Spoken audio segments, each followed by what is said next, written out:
آپ نے فرمایا تھا غم خواری کا مہینہ ہے، لوگوں میں تقسیم کرنا، لوگوں کو تحفے دینا، صدقات دینا، کھلانا پلانا، اوپر والا ہاتھ رکھنا، اپنے مال سے زکوٰۃ صدقہ کچھ نہ کچھ نکالتے رہنا اللہ کی مخلوق کے لیے.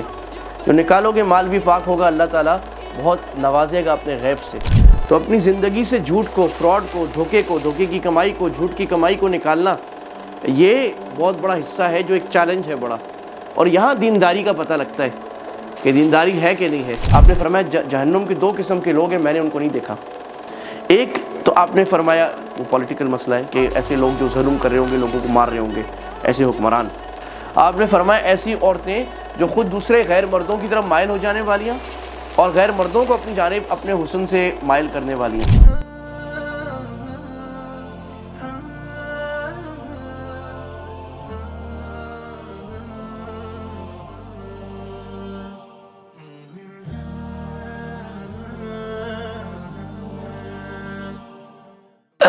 اللہ تعالیٰ کا فضل و کرم ہے کہ اللہ تعالیٰ نے ہمیں ایک اور رمضان عطا فرمایا، اور اس رمضان میں کچھ نہ کچھ ٹوٹی پھوٹی عبادتیں توفیق عطا فرمائی. اور اللہ نے تراویح کا ایسا ماحول عطا فرمایا، اور آپ کو حفاظ کرام ایک ایک مسجد میں کتنے حفاظ کرام آپ کو عطا فرمائے. اور یقین جانیے یہ ایسا ماحول ہے جو بہت سارے اسلامی ممالک میں بھی اس وقت نہیں ملتا. اسلامی ممالک میں بہت سارے اس وقت پابندیاں لگ رہی ہیں، مشکلات آ رہی ہیں. تو ہمیں شکر گزار ہونا چاہیے کہ اللہ نے ہمیں ایسی جگہ پہ رکھا ہے جہاں ہمیں دین بھی مل رہی ہے، دنیا بھی مل رہا ہے، اور ہمیں وہ فریڈمز ملے ہوئے ہیں جن فریڈمز کی وجہ سے ہم یہاں پر کھل کر جو عبادت کرنا چاہتے ہیں، دین کے جو شعائر بلند کرنا چاہتے ہیں، جو اپنی نماز روزہ زکوٰۃ کو جس انداز سے کرنا چاہتے ہیں، ہمیں اس کا مل رہا ہے. اور اس کی قدر کرنی چاہیے، اور ایسے کام نہیں کرنے چاہیے جس سے یہ فریڈمز ہم سے چھن جائیں. ان کو وائلیٹ نہیں کرنا چاہیے، ان کو اس طرح کے کام نہیں کرنے چاہیے کہ خواہ مخواہ کی پابندیاں مشکلات آئیں. اس کی قدر کرنی چاہیے، اور یہ جو آزادیاں ہیں اس کو طریقے سے اور سلیقے سے استعمال کرنا چاہیے، شکر گزاریوں کے ساتھ بڑوں کو لے کے چلنا، یہ حکمت کے طریقے ہیں ماشاءاللہ. رمضان جاتا ہوا رمضان ہے، 29ویں رات ہے ماشاءاللہ. فرشتے آسمان دنیا پر قریب آئے ہوئے. اللہ سبحانہ و تعالی رمضان کی ہر رات میں آسمان دنیا پر آ کر اعلان فرماتے حل من مستغفر فاغفر لہ، ہے کوئی مانگنے والا معافی میں اس کو معافی دوں. حل من سائل فاعطیہ، ہے کوئی دعا مانگنے والا میں اس کو جو بھی مانگنے والا ہے اس کو میں عطا کروں. حل من مسترحم فارحمہ، کوئی رحمت مانگنے والا ہے اس کو رحمت دوں. حل من کذا حل من کذا، ساری رات اعلان ہو رہا ہوتا ہے. کسی کو یہ چاہیے یہ میں دیتا ہوں، کسی کو یہ چاہیے کسی کو ساری رات اللہ کی طرف سے ان راتوں میں خصوصی اعلان ہو رہا ہوتا ہے.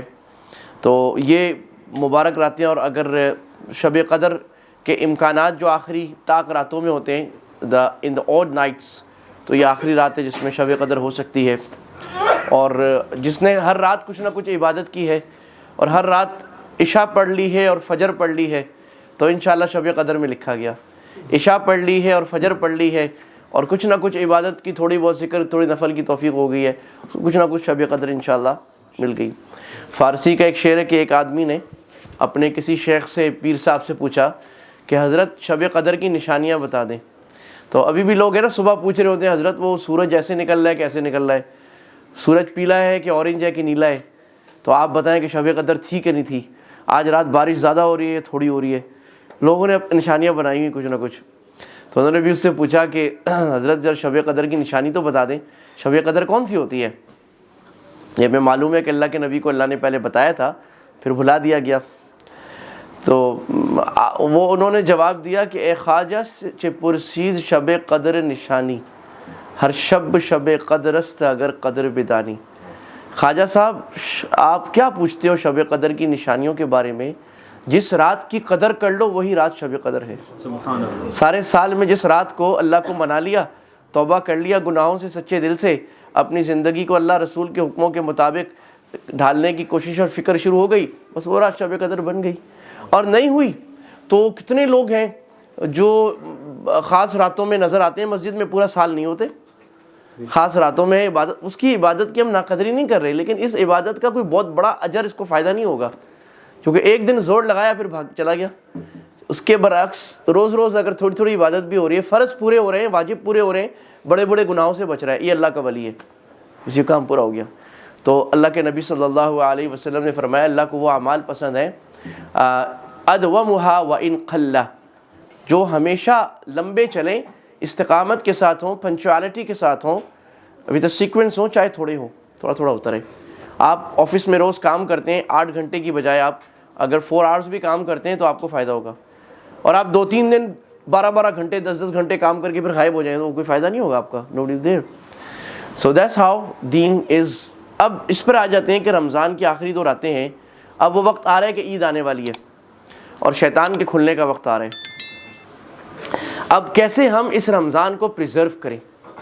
یہ ماحول ماشاءاللہ میرا بھی عشرہ بھی لگا تو بریڈ فورڈ میں، ڈیوزبری میں، مختلف مسجدوں میں جانا، وہ ہر مسجد میں ایک نیا ماحول ہے ماشاءاللہ. کہیں ذکر کی محفل سجی ہے، کہیں تلاوت کے نئے انداز ہیں ماشاءاللہ، کہیں دعائیں ہو رہی ہیں، کہیں رات سحری تقسیم ہو رہی ہے، لوگ الگ طرح سے عبادتیں ماشاءاللہ کر رہے ہیں. ایک ماحول ہے، لیکن یہ ماحول ایسا تو نہیں رہے گا، یہ یاد رکھیں. لوگ کہتے ہیں بھی رمضان والا ماحول نہیں ہے. رمضان والا ماحول ہو نہیں سکتا کیونکہ پھر سارا سال ہی رمضان ہو گیا. یہ ماحول کچھ نہ کچھ ریٹین ہو جائے، اس کے اثرات کچھ نہ کچھ ریٹین ہو جائیں. جیسے ہم بیت اللہ جاتے ہیں، مدینہ جاتے ہیں، تو بیت اللہ مدینہ میں جو ہم عبادت کرتے ہیں وہ یہاں پر ہم کر نہیں سکتے نا، کیونکہ وہاں تو کوئی بزنس نہیں ہوتا، سارا دن یہ کام ہوتا ہے. لیکن اس کو کچھ نہ کچھ ریٹین کرنا ضروری ہے. How do we retain this is the million dollar question.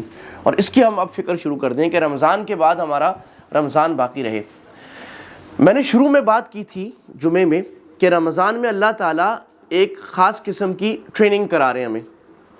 Us training کو اگر ہم نے صحیح کر لیا اور اس ٹریننگ کو آگے کنٹینیو کر لیا تو وہ ٹریننگ ہماری بابرکت ہو جائے گی. When you are at boot camp تو آپ 8-8 گھنٹے دوڑتے ہیں، لوگوں کو دوڑاتے ہیں in army in certain kind of exercise. لیکن بعد میں آ کے یہ مطلب نہیں ہوتا کہ وہ 8 گھنٹے روز بھاگے گا. مطلب ہوتا ہے 1 گھنٹہ 1.5 گھنٹہ بھی روز دوڑ مار لے تو کافی ہو جائے گا. تھوڑی تھوڑی ایکسرسائز بھی کرتا رہے. He would retain that training. اسی طرح ہم نے ہی کرنا ہے انشاءاللہ.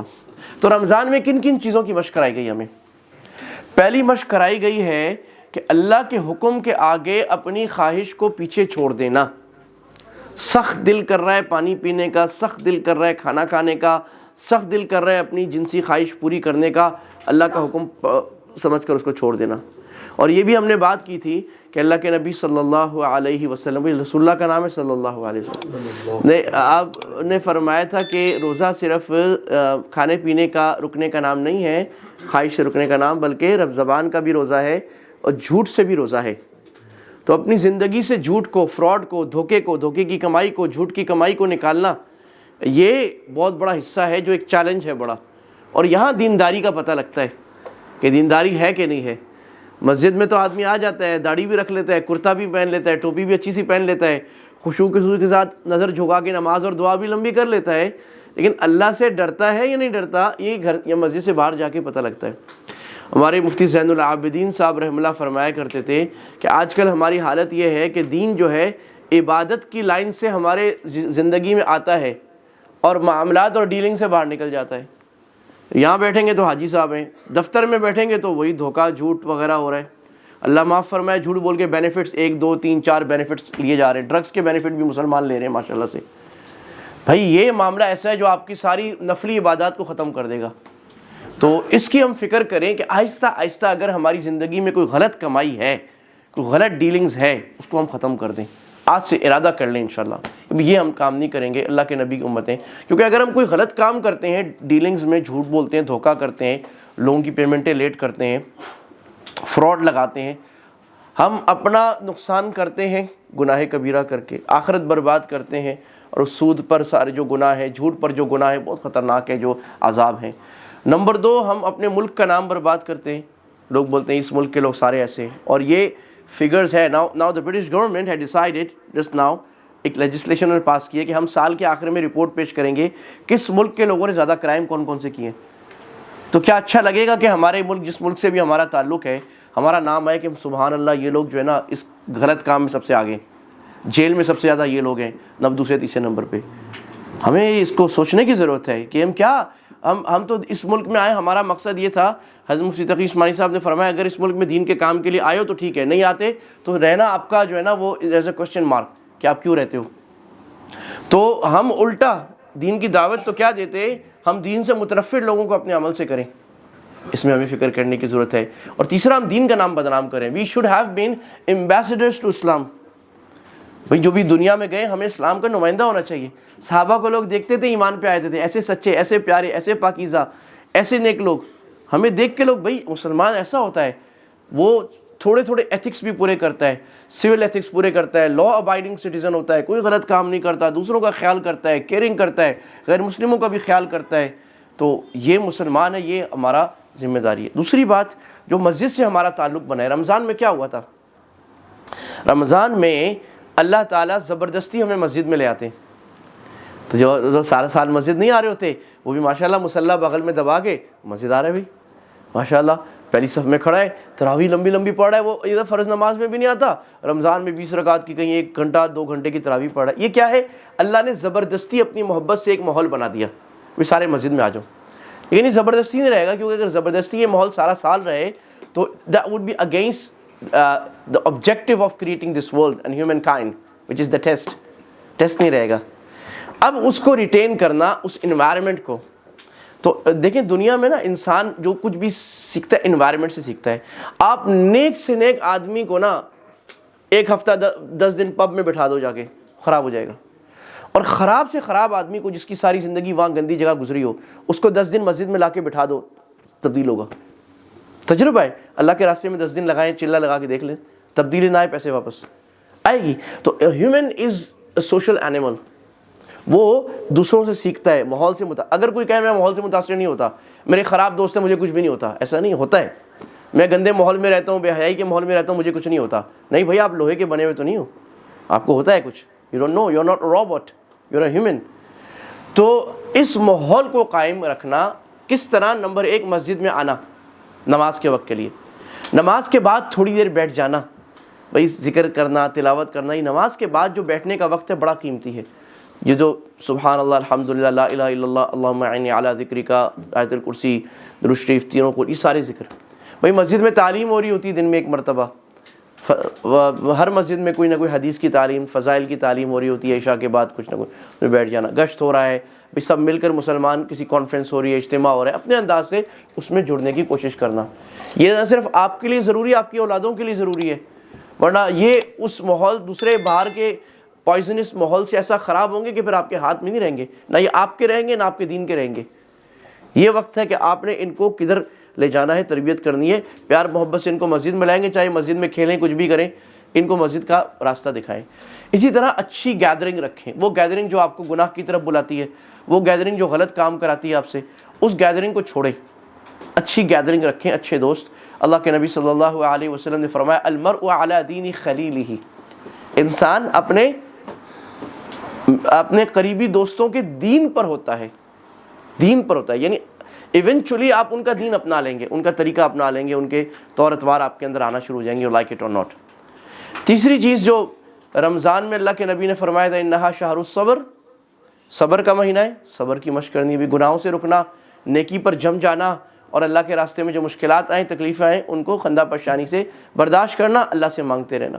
انہا شہر المواسات, اللہ کے نبی صلی اللہ علیہ وسلم نے 1 دن پہلے جو خطبہ دیا تھا رمضان سے, آپ نے فرمایا تھا غم خواری کا مہینہ ہے, لوگوں میں تقسیم کرنا, لوگوں کو تحفے دینا, صدقات دینا, کھلانا پلانا, اوپر والا ہاتھ رکھنا, اپنے مال سے زکوٰۃ صدقہ کچھ نہ کچھ نکالتے رہنا اللہ کی مخلوق کے لیے. جو نکالو گے مال بھی پاک ہوگا, اللہ تعالیٰ بہت نوازے گا اپنے غیب سے. تو بھئی ہم دینے والے ہوں, لینے والے نہ ہوں. دینے والا ہاتھ, اللہ کے نبی صلی اللہ علیہ وسلم فرمایا کہ اوپر والا ہاتھ نیچے والے ہاتھ سے بہتر ہے. اور ہم دعا بھی کریں اللہ میں اوپر والا ہاتھ دے. اور یہ ایک اٹس این ایٹیٹیوڈ. یہ نہیں کہ آپ بولو میرے پاس اتنا پیسہ ہو جائے, میرے پاس جو ہے نا 100,000 پاؤنڈ ہو جائے, پھر بولو میرے پاس ملین پاؤنڈ ہو جائے, پھر میں دینے والا بنوں گا. بھئی آپ کے پاس جتنا ہے آپ اپنے سرٹن پرسنٹیج کو اللہ کے راستے میں دیتے رہیں. چند بڑے گناہ ہیں, ان کو چھوڑنے کی کوشش کریں. نمبر 1 نماز چھوڑنا, اس سے بڑا گناہ کوئی نہیں ہے. بین العبد و بین الکفر الصلاۃ, انسان اور کفر کے درمیان جو فاصلہ ہے وہ نماز کا ہے. نماز نہیں کوئی دین نہیں. لا صلاۃ لا دین لمن لا صلاۃ لہ, دین نماز نہیں. دین اس بندے کے اسلام کا کوئی مطلب ہی نہیں ہے جس کی زندگی میں نماز نہیں ہے. اور نماز مردوں کے لیے, مسجد میں ہماری بہنیں ہیں ماشاءاللہ, بھئی وہ اول وقت میں نماز پڑھیں. جیسے اذان ہو گئی گھر میں ماحول بن جائے, بھئی نماز کا وقت شروع ہو جائے گا. ماشاءاللہ یہاں بڑا اچھا ماحول ہے, ماشاءاللہ آپ لوگوں نے گھر میں ریڈیوز لگائے ہوئے, جو نہیں لگائے ضرور لگائیں، اس سے بڑا ایک ماحول بنتا ہے. گھر میں ریڈیو لگا ہوا ہے، اذان کی آواز آ رہی ہے، تلاوت کی آواز آ رہی ہے، بہت بابرکت چیز ہے. تو اس کا بھی دھیان کرنا ہے ہم نے. دوسری چیز رشتہ داریاں، ریلیشنس، اس کا بہت خیال کرنا ہے. یہ جو فیملی سسٹم ہے it is kind of a pivot of Islam. یہ مسلم اسٹرکچر کو، مسلم سوسائٹی کو اسٹرانگ رکھنے کے لیے فیملی اسٹرکچر رکھنا بہت ضروری ہے. تو اس میں اپنے بیوی بچے، بہن بھائی، والدین، ان سب سے بڑا اچھا تعلق. اگر کوئی تعلق توڑ بھی رہا ہے تو آپ نے اس سے جوڑنا ہے. لیس الواصل بالمکافی ولکن الواصل الذی اذا قطعت رحمہ وصل. اللہ کے نبی صلی اللہ علیہ وسلم بولے بھائی، آپ نے فرمایا کہ رشتہ جوڑنے والا وہ نہیں ہے کہ وہ میرے ساتھ اچھا کرے تو میں اس سے اچھا کروں. فلاں چچا میرے ساتھ اچھا کرے میں بھی اچھا کروں گا، فلاں چچا اچھا نہیں کرا میں نہیں اچھا کروں. یہ رشتہ جوڑنا نہیں ہے، یہ تو برابر ہی. آپ نے فرمایا رشتہ جوڑنے والا وہ ہے اذا قطعت رحمہ وصلا، کہ اگر کوئی رشتہ توڑے پھر بھی جوڑے. ایک بہن اچھا نہیں کر رہی آپ اس سے اچھا کرے ہو. ایک بھائی رشتہ داروں سے جوڑنا، کوئی ناراض بھی ہے فون کر کے جا کر منا لینا اللہ کے لیے، کیونکہ اللہ نے اس رشتے کو جوڑا ہے. اللہ نے رشتہ داری کے نام کو اپنے نام، اللہ رحمان ہے، اور رشتہ داری کا مطلب رحیم ہے، رحم سے نکلا ہے دونوں. تو یہ اس کی فکر کرنا. نمبر 3، ہماری بہنیں سن رہی ہیں، سن رہی نا بھائی، پردے کا اہتمام بہت زیادہ ہو.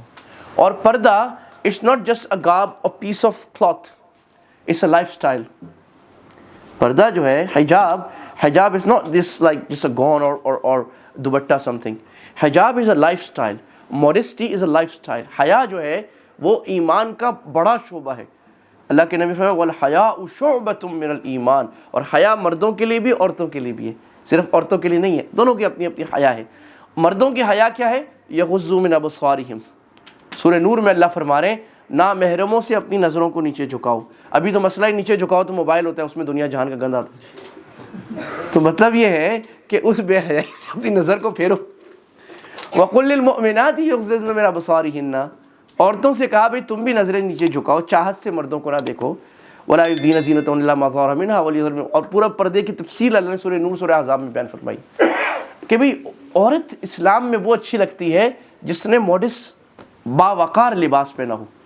وہ ٹائٹ نہیں ہے، وہ چست نہیں ہے، اس کے جسم سے جھلک نہیں رہا، وہ اماں خدیجہ کی بیٹی لگ رہی ہے، وہ میڈونا کی فین نہیں لگ رہی، وہ اماں عائشہ کی بیٹی لگ رہی ہے. یہ نہیں پتہ لگ رہا کہ جم سے پتہ نہیں کس کے نکل کے آ گئی، گوری اور کالی میں فرق نہیں لگ رہا. تو بھائی پتہ لگے کہ یہ مسلمان ہے، اپنے لباس سے، اپنے کلام سے، اپنے انداز سے فرق پتہ لگے کہ مسلمان بہن ہے، مسلمان عورت ہے. اماں عائشہ، اماں خدیجہ کی چادر کی وارث ہے ماشاءاللہ، پوری امت کے اپنے اولاد کی وارث ہے. تو بھئی مطلب یہ نہیں کہ آپ بنے سنورے نہیں، آپ اچھا پرس رکھیں، کوئی منع نہیں کر رہا، اچھی جوتی پہنیں، کوئی منع نہیں کر رہا، برقع ایک مناسب سے اچھا پہنے، اندر آپ بہت خوبصورت کپڑے پہنیں اپنے محرموں کے لیے اور دوسری عورتوں کے لیے، لیکن غیر محرم مردوں کے لیے ایک ماڈسٹ لباس اوپر آنا بہت ضروری ہے. اس کی کوئی بھی طریقہ ہو سکتا ہے. اللہ کے نبی صلی اللہ علیہ وسلم نے فرمایا صنفان من النار لم اراہما، بخاری مسلم کی روایت ہے. آپ نے فرمایا جہنم کے 2 قسم کے لوگ ہیں، میں نے ان کو نہیں دیکھا. ایک تو آپ نے فرمایا وہ پولیٹیکل مسئلہ ہے کہ ایسے لوگ جو ظلم کر رہے ہوں گے، لوگوں کو مار رہے ہوں گے، ایسے حکمران. دوسرا آپ نے فرمایا نساء کاسیات عاریات ممیلات مائلات رؤوسهن کاسنمۃ البخت. آپ نے فرمایا ایسی عورتیں جو خود دوسرے غیر مردوں کی طرف مائل ہو جانے والیاں اور غیر مردوں کو اپنی جانب اپنے حسن سے مائل کرنے والیاں. تو آپ فرما رہے ہیں کہ ان کو، اور آپ نے فرمایا ان کے سر پہ بال ایسے لگائے ہوں گے انہوں نے نا، چھوٹی بنا کے، یعنی کھول کے بال. تو یہ اللہ کے نبی ایکسپلیسٹلی فرما رہے ہیں، کسی مولوی ملا کی بات نہیں ہے کہ بھئی یہ جہنم کی مخلوق ہے. آپ نے فرمایا عورت جب نکلتی ہے بے پردہ ہو کر، شیطان اس کے سرپرست بن جاتا ہے اور شیطان اس کو جال بنا کے لوگوں کو پھانستا ہے. تو یہ آپ سبب نہ بنے کسی کو فتنے میں لانے کا. آپ اپنے اندر حیا ڈالیں اور اس کو آہستہ آہستہ کوشش کریں. اللہ دیکھ، مرد اپنے اندر حیا ڈالیں، گھر میں ایک حیا کا ماحول، پردے کا ماحول بنائے، پیار محبت سے سمجھانے والے بن جائیں بھائی اس کو. اور چوتھی چیز جس کا ہم نے خیال کرنا ہے وہ ہے کہ بھئی اب یہ جو دین اللہ نے ہمیں دیا ہے اس کی دعوت آگے پھیلانا. یہ دین جو قائم رہے گا یہ دعوت سے رہے گا. اگر دعوت نہیں ہے، سارے لوگ بھی آج اچھے نماز پڑھ رہے ہیں، نیک کام کر رہے ہیں، نماز پڑھ کے گھر چلے جاتے ہیں، گھر میں اشراق پڑھتے ہیں، 5 نماز پڑھتے ہیں، دین ختم ہو جائے گا. دین جو رہا ہے وہ دعوت سے رہا ہے. کہ صحابہ نے اپنے گھر چھوڑے پوری دنیا تک گئے. صحابہ کے بعد جنریشنز نیچے آتے آتے سب نے کسی انداز سے دعوت دی. کسی نے لکھ کر دی, کسی نے جہاد سے دی, کسی نے تقریر سے دی, کسی نے قرآن پڑھا کے دعوت دی, کسی نے حدیث پڑھا کے دی, کسی نے فقہ پڑھا کے دی, کسی نے کوئی اسلام کا سرکل لگا کے دی. کسی نہ کسی طرح دین کی بات آگے پہنچانا جاری رہنا چاہیے, and we should be a part of that. دو چیزیں ہو سکتی ہیں. آپ نے فرمایا الدنیا ملعونہ, دنیا ساری لعنت والی ہے, برباد ہے. ملعون ما فیہا, دنیا کی ساری چمک دمک کی چیزیں جو ہمیں مٹیریلزم سے آج مل رہی ہیں, کہ یہ چیز, اچھی گاڑی, اچھا بنگلہ, نئی چیزیں, نئے فلیورز, آپ نے فرمایا ساری برباد چیزیں. دو لوگ کام کے ہیں جو دنیا میں کام کے لوگ ہیں, برکت والے لوگ ہیں. ایک عالم او متعلم, دین پڑھانے والا یا دین سیکھنے والا. آپ دونوں میں کوئی ایک بن جائے. بی اے اسٹوڈنٹ آف دین اور نالج. یو کین سٹ ان قرآن کے حلقے میں, درس قرآن میں بیٹھ سکتے ہیں, درس حدیث میں, اللہ کے راستے میں نکل کے سیکھنا سکھانا کر سکتے ہیں. بھئی قرآن سیکھیں, حدیث سیکھیں, لوگوں کو دین کی دعوت دینا سیکھیں. اس کے لیے بھی اپنی زندگیاں لگائیں, اس کے لیے وقت لگائیں. جب نے 4 مہینے کہا جا رہا ہے لگائیں زندگی میں ایک دفعہ, 40 دن کہا جا رہا ہے کہ بھئی سال میں ایک دفعہ لگا لیں سیکھنے کے, اس کو لگائیں. مہینے میں ایک دفعہ 3 دن, تو 2 دن رہ گئے, UK میں تو 2.5 دن رہ گئے, تو وہ لگائیں. VIP قسم کی تبلیغ ملی ہوئی ہے آپ کو. جی آپ تبلیغ کرنے, پہلے زمانے میں پتھر ملتے تھے, یہاں حلوے ملتے ہیں. تبلیغ میں جاؤ, شام کو بکرا آتا ہے, صبح لڈو آتے ہیں. ابھی بھی کوئی نہ جائے تو اس کا کیا علاج ہے؟ VIP کچن ہوتا ہے, سارے مزے ہیں. بس نصرت کا زمانہ شروع ہو چکا ہے اور مجاہدے کا زمانہ ختم ہو گیا. بس یہ ہے کہ ہم نے نکلنا ہے اور ان بھائیوں تک پہنچنا. اور جب آپ نکلو گے تو اللہ ہمیں دکھائے گا, اور دکھاتے ہیں کہ ایسے ایسے مسلمان ان ملکوں میں آئے ہوئے کلمہ نہیں آتا, مسلمان ملکوں میں آئے ہوئے پوری زندگی گزر گئی, مسجد نہیں آئے. مسلمان اس مسجد میں آئے ہوئے کہتے ہیں ہاں ہمارے دادا قرآن پڑھتے تھے, ہماری دادی قرآن پڑھتی تھی. ایسی ایسی کارگزاری عجیب سی, اور اس کو پکڑ کے لاؤ مسجد میں, اس کو پتہ رکھتا ہے اچھا بھائی یہ ہوتا ہے. تو یہ اس کی فکر ہمیں کرنا, اور اپنے اس یہ جو ایمان کا ماحول اللہ نے ہمیں دیا ہے اس کو جوڑ کے رکھنا, اور مسجد سے جڑ کے رہنا. اور بھائی جس مسجد میں آپ آ رہے ہیں نا, اس مسجد پر آپ کا حق ہے, اور آپ پر اس مسجد کا حق ہے. تو بھائی اس مسجد کو سپورٹ کرنا, اس مسجد کو اس کو آباد کرنا, اپنے عمل سے خود آ کر اس کے لیے پیسے جمع کرنا, کچھ بھی دینا, یہ بھائی یہ اس مسجد کا حق ہے. یہ مسجد آپ کے ایمان کا گہوارہ ہے. آپ اس مسجد کو دو گے, اس میں آئیں گے, کنٹریبیوشنز کریں گے, یہ مسجد اور آباد ہوگی, اور لوگ بھی آئیں گے, اور آپ کا, آپ کے نسلوں کا, اور ہمارا اور ہم سب کا دین اس کے ذریعے اللہ محفوظ کریں گے. اور دنیا تک جہاں تک آواز جائے گی اس مسجد کی, یا ہماری کسی بھی لوکل مسجد کی, تو ہمیں اس میں ثواب میں اللہ حصہ عطا فرمائیں گے. اللہ عمل کی توفیق عطا فرمائیں.